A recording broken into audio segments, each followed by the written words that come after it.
The Brown Sign Project podcast is proudly supported by Stephen Spencer and Associates. There's reopening, then there's building back better, then there's creating a sustainable future business model.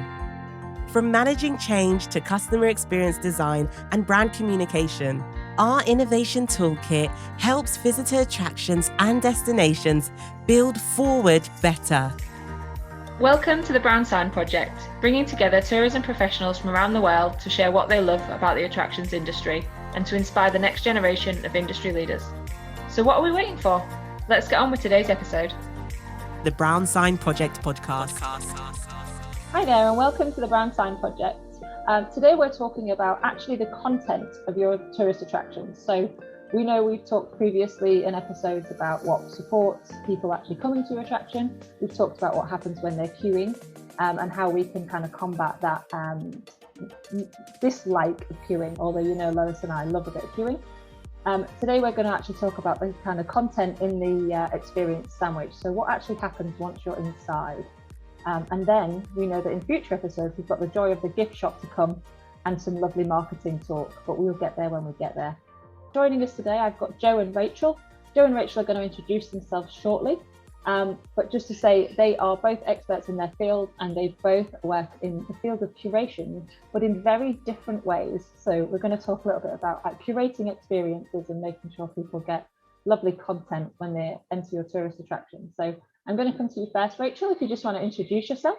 Hello, I'm Rachel and I am the manager of Historic Royal Palaces at Kew, and it's kind of a bit of a general manager role. I suppose it's the smallest kind of branch of the Historic Royal Palaces family, which is the independent charity that manages the Tower of London and Hampton Court, amongst other things.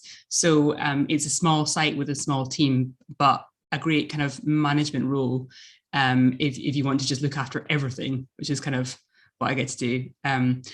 And outside of that, I have a blog called The Recovery Room, which is a free website with loads of resources around kind of reopening and recovery post-pandemic for the museums and heritage sector. So I sort of put resources on there as and when. And yeah, that's me. Excellent, thank you. And we're going to talk a little bit about the exhibition, which is finishing very, very soon. So people probably won't be able to catch it by the time this airs, but we've talked about kind of difficult content and how we might talk about some experiences that people maybe might find a little less comfortable than some of the things we talk about spending our leisure time in. So really interesting. And then also we have Joe. Joe, do you want to tell us about yourselves? Sure. Hi, Collie. I'm Joe. I'm a marine biologist and public aquarium consultant, and I specialise in the design, development and opening of new public aquaria. So that's everything from the type of tanks and animals that you find in the aquarium through to the actual setup and delivery of that as an operating attraction, and then opening that attraction to the public and training teams and turning it into an operating aquarium. Awesome. And for those of you who have been on the podcast for a little while, been listening for a little while, you'll recognise Joe from a previous careers episode. So Joe is our first returner, I believe. So that's quite exciting. Yes, in the bag. Official friend of the pod, Joe Lavery. Excellent. So thanks both. It's really, really great to have you both on board. And I think when we first kind of cooked up this episode and thought, what do we talk about when we talk about content? People tend to think about kind of spending their leisure time in a certain way and it being a fun day out and all that sort of stuff. So I wanted to sort of pick that idea apart as to actually how big a piece of the experience is the content. Actually, when I choose to go for a day out somewhere, how much realistically does the experience itself matter, rather than the content of the gift shop or how good the website is and all those things. And it's important that those things match up. So just a really hopefully interesting conversation to get us to there. So the big question we're asking is how important is the attraction content itself? So actually what we would term, I guess, the experience, although the experience is of everything in my opinion, but we'll get into that.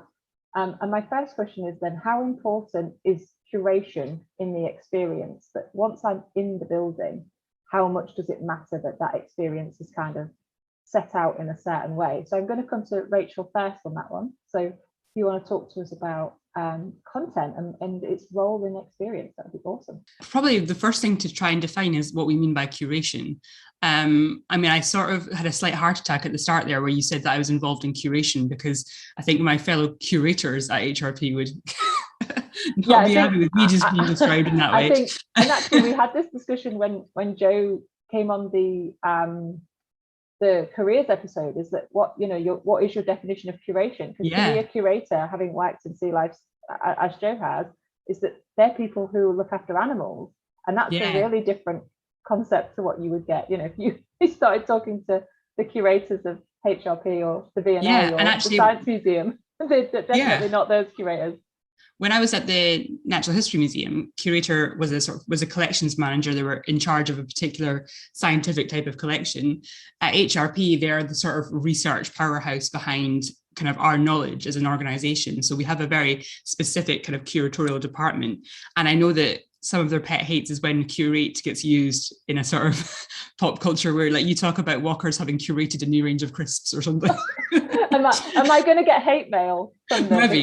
No, but I think that you can also talk about, and I would say that this is part of my job, is to curate, and I'm using it in the way that my curators hate, the visitor experience of somebody's day out at Kew Palace, for example.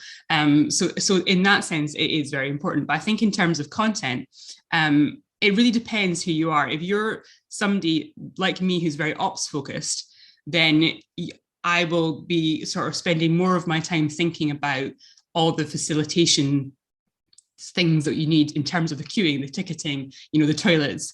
That all to me is something that you're always championing, because it never gets as much attention as the content. Whereas if you're working on the content side of things, you tend to think that really that's only the sort of thing that matters. And the truth is, of course, that it's somewhere in between.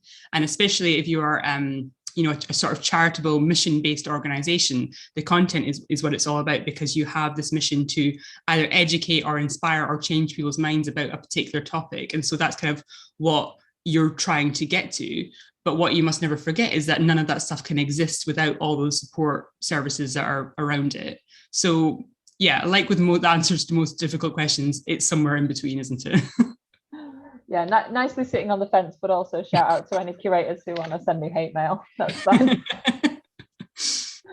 And Joe, obviously, we talk about kind of, Rachel just mentioned their kind of mission based and that sharing of, and I mean, in Aquaria, that's a given. Like, you have to do that to even be a licensed aquarium, right? So where do you kind of sit on that thought process? I take, I guess, kind of a simple worldview of this. If people go to a pub for the beer, then the content in an attraction is the beer in the pub. People are coming for that curated content, and I think having clearly defined missions is part of that. In a zoo and an aquarium, as you say, it's even more important because there's a legal mandate to do so. But I think it's also the right thing to do. There's certainly a spectrum of attractions of animal attractions, and a lot of them, put the animals first, and there's not much narrative or conservation content there. I think it's important to give people what they expect, which is the animals and the exhibitions they come for, but then also to give them the things they might not expect, which is those kind of stories that sit behind them. And I think a good and diverse curatorial team is really important to deliver that kind of spectrum of content across the animals, the exhibitions, and the kind of the conservation stories. Rachel said something quite interesting, which I want to come back to, which I think is about how it's supported by the rest of the experience. So, and you mentioned toilets, which again is like that when we talk about having experiences in spaces, people sort of glance over that, but those basics are the foundations of you can't be having a good time if you're worried about the facilities or how do I get there or how do I get around or whatever it might be. So. And actually, what I also should have said was that I think definitely that content is it changes in importance depending on who your visitor is. And I'm a big fan of John Falk and his kind of model of identity related visit motivations, so that you're choosing to visit a museum or attraction for lots of different reasons. It might be because you just want to, you're trying to facilitate a family day out. And then in that circumstance, the some of the facilities that you need to give your family that day out without any issues become really important. And actually the content sometimes, you know, when I'm looking, okay, my parents are coming to London, I need something in this area that I can take them to. And actually the content becomes less important because you just are looking for somewhere that you can have that experience as a family. Whereas if you are one of Falk's categories is somebody who's super interested in the content, a real sort of, you know, I can't remember the actual name of the category, but somebody who is has a very specific interest, they will be super interested in the content, and they might not even go to the gift shop. They're there to see something very specific, and that is the most important thing for them. So where a visitors rate the importance of the content will differ depending on why they've chosen to come to see you.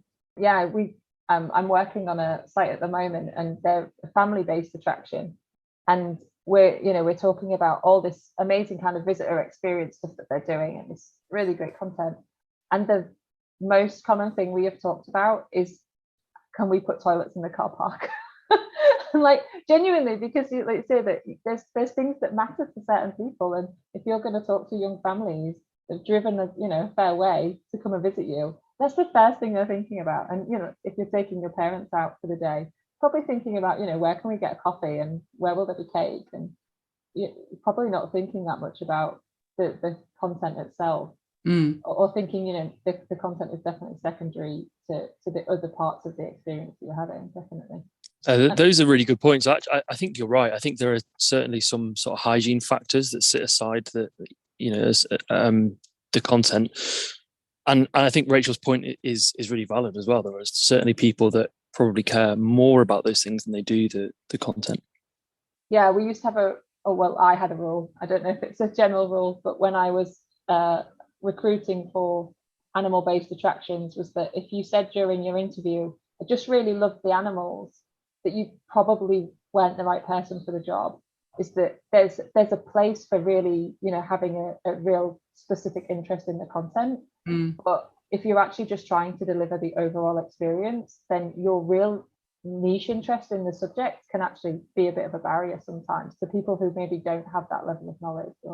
Yeah, you look for an interest in people more than in the subject matter of whatever the attraction is. Yeah, absolutely.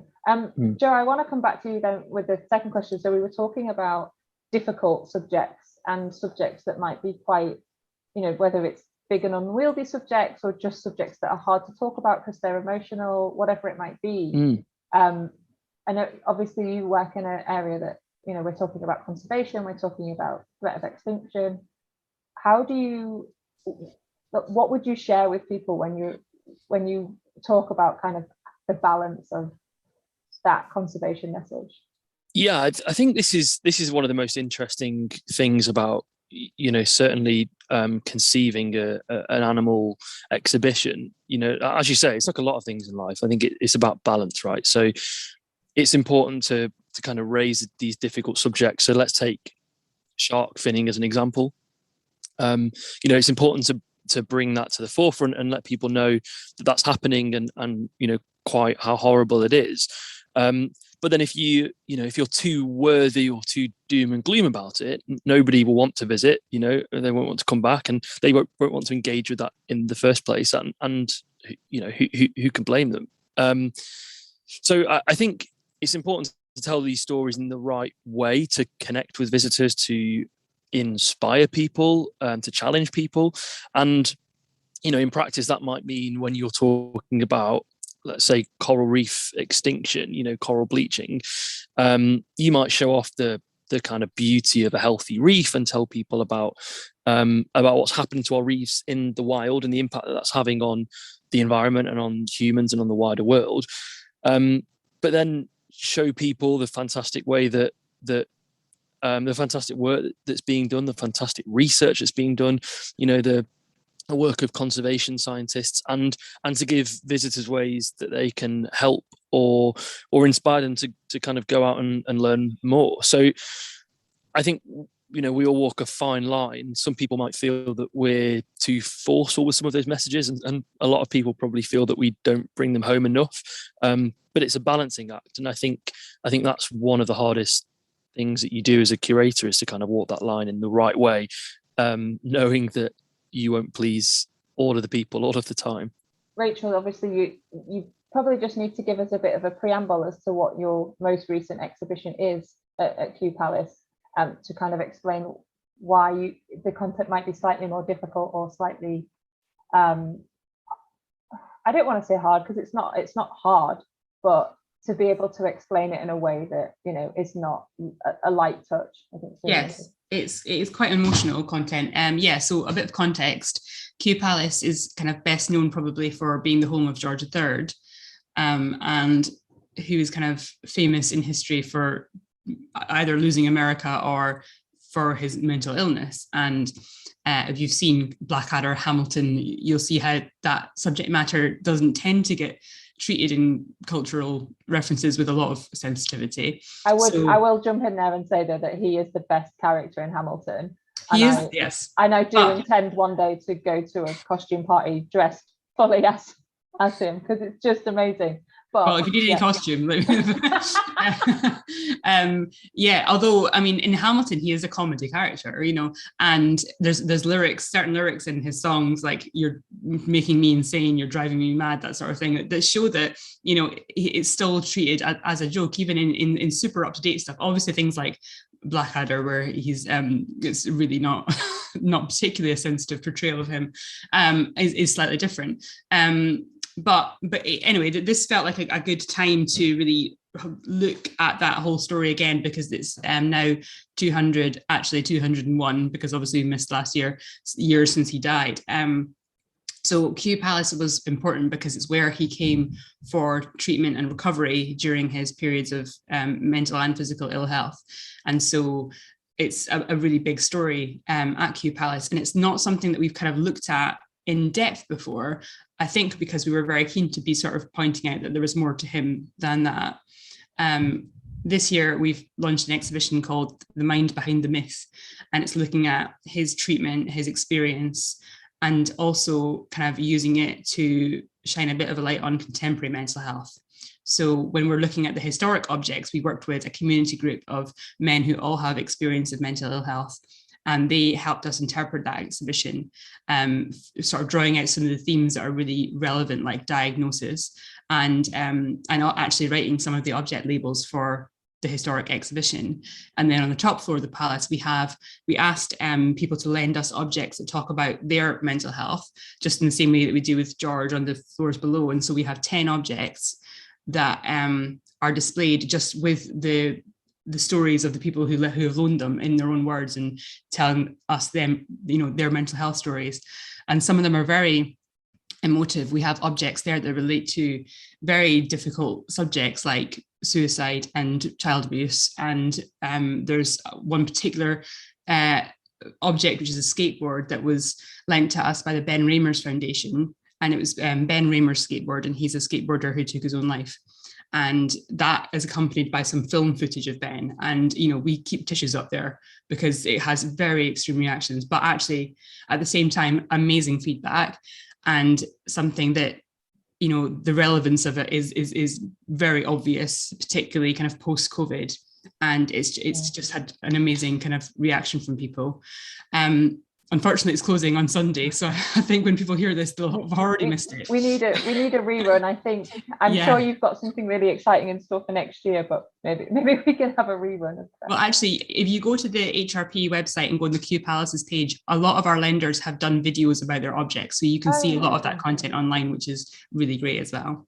Excellent. That's really cool. And yeah, I mean, you made me think of two books actually that I think are really worthwhile to kind of mention. So one is Joe Pine's The Experience Economy, which is essentially about us moving from, we used to buy commodities. That was our kind of, the fun thing that we did. We bought commodities.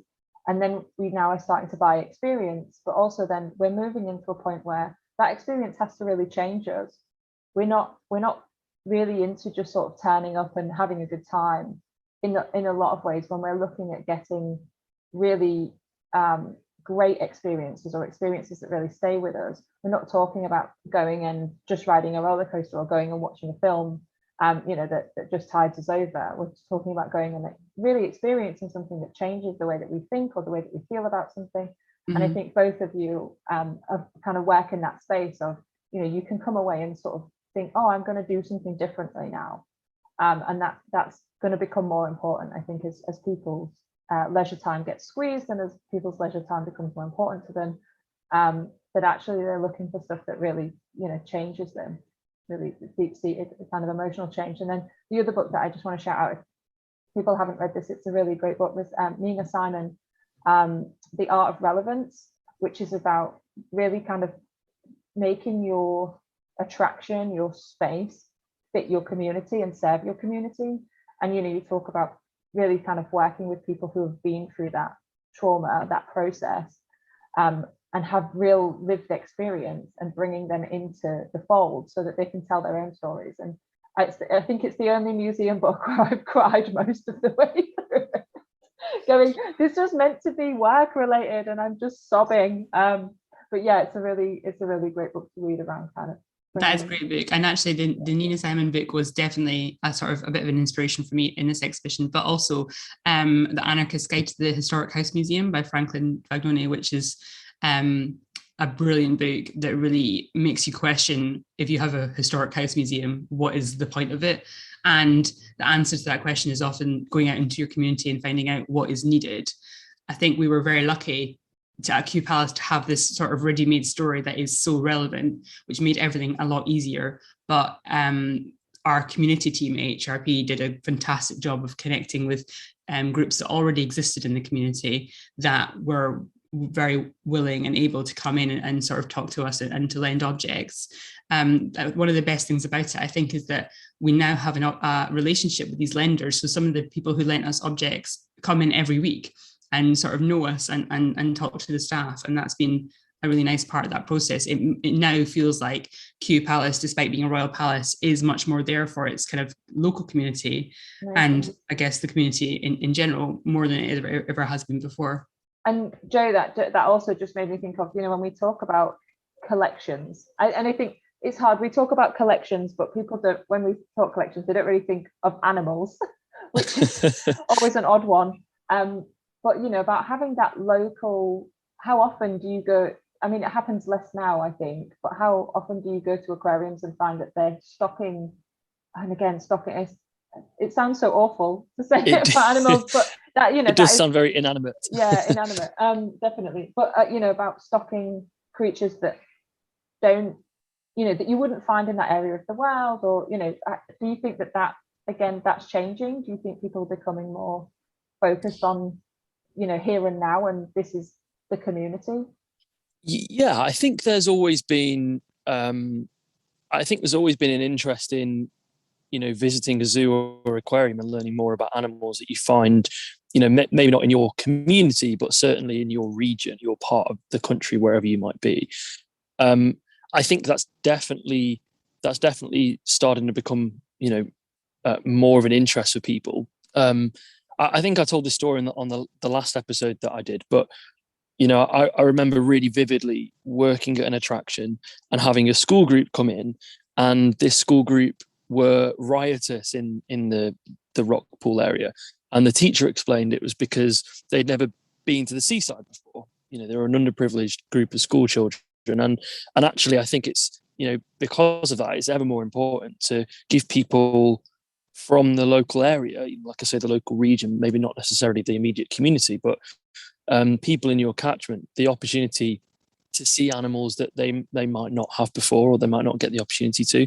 And I do think it's really important, just as a point of principle, to, if you're going to show animals from places like Australia or Indonesia or whatever, that you also represent, your own species and your own environments. Or at least tell the stories of, this isn't just an attractive, cool animal. This is, the region that it lives in, and this is the like, this is what matters to those people and the animals in those places. I think that completely. And it's interesting that most people don't know, but we've got lots of cold water reefs off the coast of the UK, and it's interesting that most people probably know more about, the threats to coral reefs in Australia than they do about the reefs, on the Irish shelf. So totally, I think, we absolutely have a duty to kind of tell those stories, and especially the more difficult stories. So I guess that kind of, we finished on animals, but we're going to talk about kind of the humans next, which again, is always a thing when you talk about aquariums and you say what's the most important thing, and people say the fish or the animals. It's actually, it's really hard to run an aquarium without the people though. And how much Absolutely. do you think those team members have an impact in, one, in sharing those stories, but also in the experience and the experience that people have of the content? I think the team have everything to do with the experience. I think the content can stand on its own, but actually, first of all, people are probably the first touch point you have when you go to an attraction, right? So unless you're going through in an automated system, people are probably the first part of the attraction that you encounter. And they impact your your mindset, everything from their kind of neurolinguistic cues, the way they're standing, the look they've got on their face and the way they greet you, to the words that they say. But then once you're into the attraction, actually, certainly for an animal attraction, the people in the team are absolutely critical, because they know things that aren't shown on the interpretation around a building. So for example, where the animals came from, and I don't mean what part of the country or what ocean they came from, but were they born here, or did they come from another aquarium or another zoo? What's their name? Are they, were they someone's pet? There are all those stories that I think are really important, and they come from people generally rather than interpretation. And I think, as you say, certainly in a zoo or an aquarium, the teams are the ones that look after the animals, and having that connection with members of the public and with visitors allows them to kind of, get across some of those stories that won't otherwise be present. Yeah, I think people love to know, like you said, where animals come from. It's like, what, especially with the really big animals, the dolphins or the whales or the turtles, the kind of big standout that most aquariums will have, is that people love to, they want to get to know them a little bit, and that's not something you can necessarily get across, like saying, in interpretive boards or whatever it might be.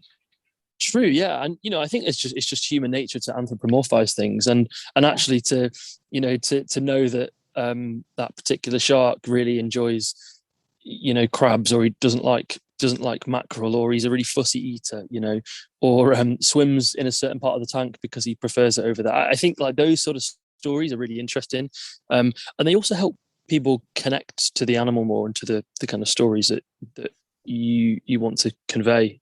And Rachel, I know you're really like the mother hen of your team. I think it's probably the right term.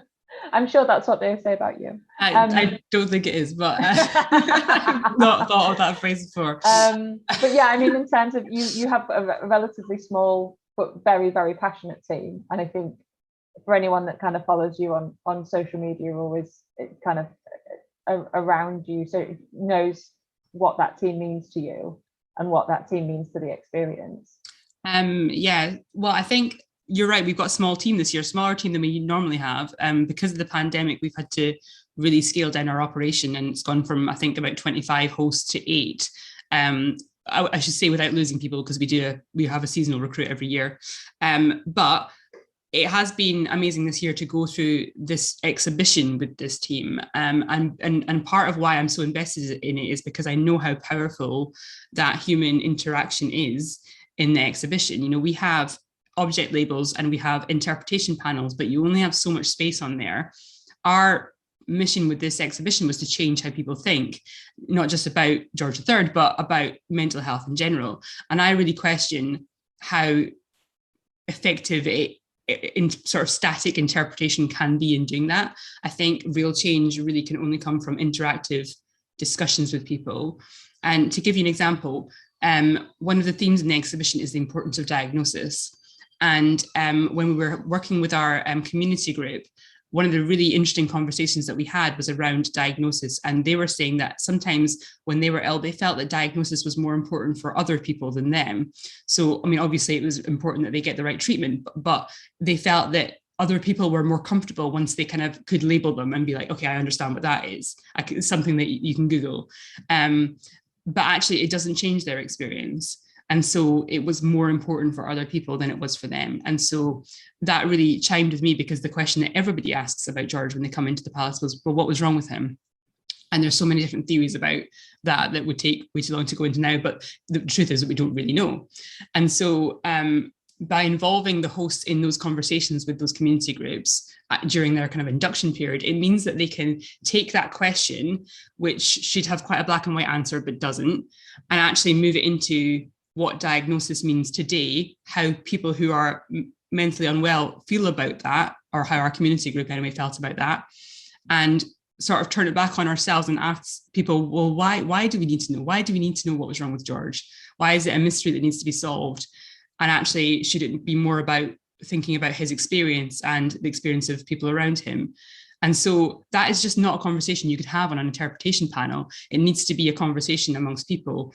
And I think stuff like that is why we have really been able to change how people think about it. So the power that they have, if they are properly trained and if they're properly supported, because actually talking about mental health all day is a hard thing to do. It's so worth investing in that, because it's really where you get your big change from. Yeah, and I think again, bringing kind of it back to, it can be any difficult content. There are always messages that are difficult to get across. There are conversations that are difficult to have, even in what you think is a pretty kind of chill attraction, that you think, oh, the content in here can't really offend anyone, is that actually you will come across people for who it is more affecting. And making sure those teams are supported is definitely the right thing to do. The proper induction and making sure that they have the tools that they need and spaces where they can go. And I mean, even just dealing with complaints of people day to day without adding that additional layer of difficult content. I think we're very quick to, in some cases, to put people out in front of the public, and the public can be difficult, really difficult, without adding a layer of kind of contentious content, I guess. And then what happens with this exhibition is, because people are kind of more comfortable talking about themselves, if they've had a sort of ramp up with the history of it, that they end up disclosing things to our team on the floor, and they're sort of saying, oh, this happened to me, or I relate to that because my father was ill and did it, and all of a sudden they're making this quite personal disclosure to you. And if you're one of my hosts, you're standing in sort of full Georgian costume, not quite sure what to do. So we had to make sure that particularly this year, when we're really going for it with the mental health storyline, to make sure that they did know what to do, and to make sure that they had all that proper training. And I think a big part of that was realizing that we're not experts in that. And so we partnered with lots of different organizations, including the Campaign Against Living Miserably, to deliver training to our team and ongoing support throughout the season that meant that they were supported with that. Yeah, I think that partnering as well is really key. And I think Joe would echo that when we talk about dealing with content that maybe is a bit more specialist. So whether that's overfishing or, let's say, shark finning, whatever it might be, is that those partner organizations can really make a difference to sort of support the overall message. Yeah, absolutely. And I think, Rachel, what you're talking about is even more than that. It's about giving the teams kind of the tools to have those different conversations and to make sure that they're okay as well, which I think is, absolutely critical when that's the subject matter. And I think it's only going to become more critical. We're in a period of kind of these culture wars at the moment, where almost anything can become a hot topic in a heritage attraction. Yeah. They're going to get asked these questions. If we do want to sort of change minds, and there's research out there that says that we can change minds, that there's lots of minds that haven't been made up, that the public are not quite as, extreme in their opinions as sometimes the media likes to make us think. There was some great research from BBA BDRC that came out last week that was basically showed that, people are much more neutral about these things, and people are much more supportive of things like links to slavery being brought out than, we might think that when we're on Twitter. There's definitely open minds out there that are willing to have conversations and find out more. and it's only going to be more important to have those reasoned, nuanced conversations in, heritage sites and museums. And that's really the only way we can kind of combat these endless media frenzies of, the culture wars. Yeah, it's definitely on topic. I think that he, as well, the whole thing around mental health and mental illness is, coming out of the pandemic as well. I mean, everybody's had a pretty tough time of it the last few years. So I can imagine that just people in general coming to something that can be quite emotional, actually have quite a lot of emotions just to get out, even if they don't necessarily have an association with the content. I imagine that's been quite a year for quite a lot of people. Excellent. And so my next question really is a bit of a departure from the people, and this is really around, you touched on it earlier, Rachel, actually, about the commercial aims of an organization. And so, it's fine to be worthy and have this amazing content, but actually, how does that relate to, essentially funding your mission, and how that finding the money to do what you need to do to support your communities, to do the work, actually kind of, how do you feel about kind of the links between the commercial parts of the organization? Do you think that that's changing, or what's your experience of commercial versus content?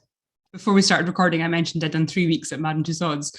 Apart from that, I've only ever worked for charitable organizations that, in terms of attractions. And so, I almost feel that is, there's such a link between the commercial and the charitable aims, because all the money you're making is just going back into progressing those charitable aims.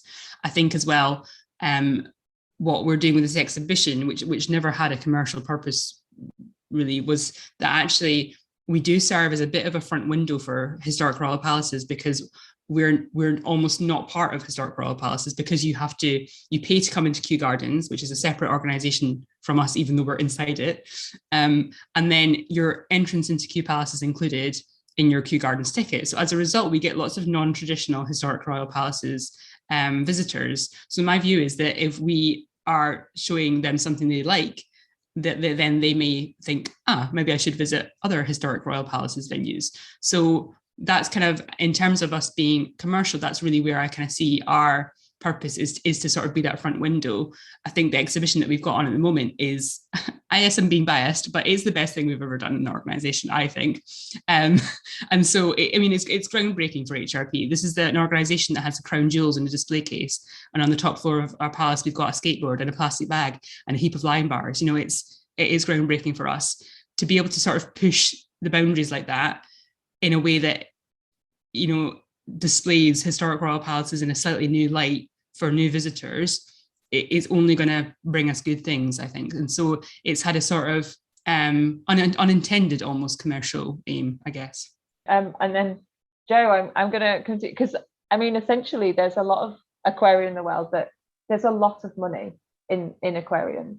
There are obviously, what I would kind of term the private aquariums, which are, the really big for-profits. But there's obviously a lot of kind of non-profit aims as well that kind of get linked in there. I think that it depends really on the market, is kind of my understanding, is, where are you in the world? It kind of deems whether you're a charity or a profit-making aquarium. But do you think that kind of commercial goal is embedded, or do you think it still sort of sits aside from the content?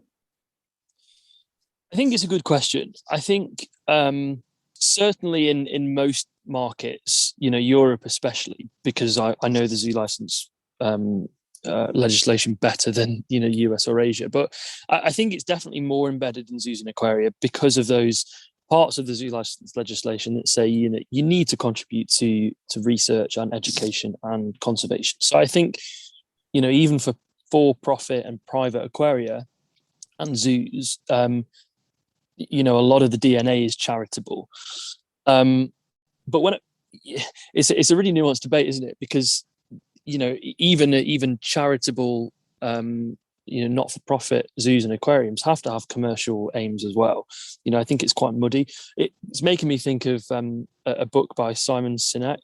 It's called The Infinite Game. You might have read it, but he has this idea that actually a lot of businesses don't know what game they're in, right? So some are trying to win the game that they're in. But actually the aim of a business or an organization is not to win the game, but to keep playing it, right? So I think even not-for-profit attractions need to have those kind of commercial drivers, because they've got to keep bringing in the money so they can keep operating and keep doing those good things. And likewise, the private and for-profit zoos and aquaria have to have those charitable elements to them, because attitudes are changing and people see through those purely commercial entities. And in 10 years, I don't know if people will be visiting zoos and aquaria that are doing the bare minimum.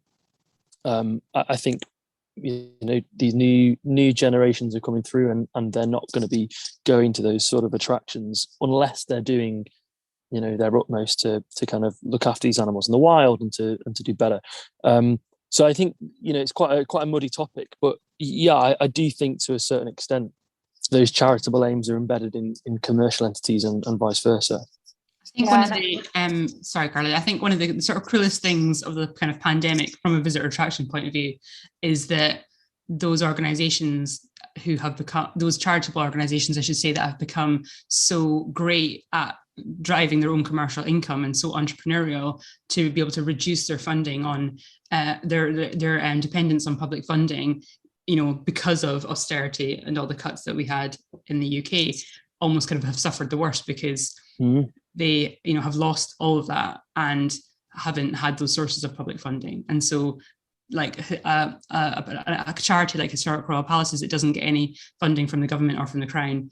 We're in a really dire position at one point. And all that sort of commercial entrepreneurship that we were being encouraged to do before the pandemic sort of came back to bite us, really.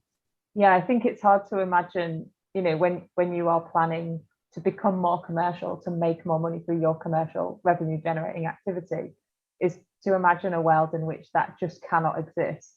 And I think you're absolutely right, was such a killer that everybody had been working for years to try and reduce their reliance on public funding, by becoming more commercial, and actually suddenly that rug got pulled out from under a lot of people. I think hopefully what we did see in those was that people became more resilient to it. So actually they were more reactive. They had the skills to go out and think, okay, I can't sell mugs in the gift shop, but maybe I can get an online shop, or maybe I can, and made people that little bit more commercially minded in a way that at least allowed them to experiment a little bit. But yeah, I think you're right. It's just, no one could imagine a world in which you weren't selling mugs in the gift shop. It just was unheard of.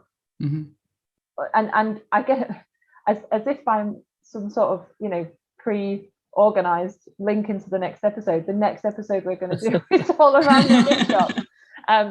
So I for those of you who know me, I love a gift shop. I will bang on for eternity about the difference between non-profit and profit-making organizations is basically just where the money goes to, and actually they are all commercial entities in their own right. Even if you're not giving profit to shareholders or whoever it might be, is that actually you still need to make money. And I think, Joe, that really echoed with what you said, is that it doesn't really matter. One, you have to have your conservation and your content right for other reasons, for people to visit you, but also you've got to be commercial regardless of where the money goes, because you need to keep doing what you do, and you've got to pay your team members, and you've got to keep the animals fed, whatever it might be, that costs money.